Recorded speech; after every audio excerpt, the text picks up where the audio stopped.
Sir ట్రీట్మెంట్లో ఉన్నారండి. Sir సర్జరీలో ఉన్నారండి. చెప్పండి.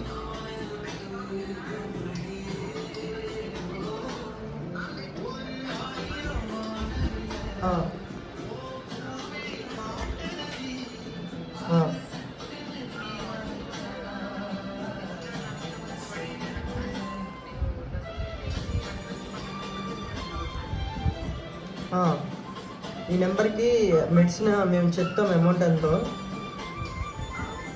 అమౌంట్ చెప్పిన తర్వాత మీరు ఈ నెంబర్కి కానీ మేము స్కానర్ కానీ పంపిస్తాము. దానికి అమౌంట్ చేసి కొరియర్ ఛార్జెస్ కూడా చెప్తాము.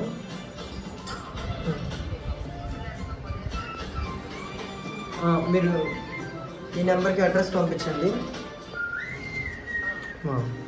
మేము కొరియర్ చేస్తాము. మేము కాల్ చేస్తామండి. మేము కనుక్కుంటాము, మేము కనుక్కొని కాల్ చేస్తాము.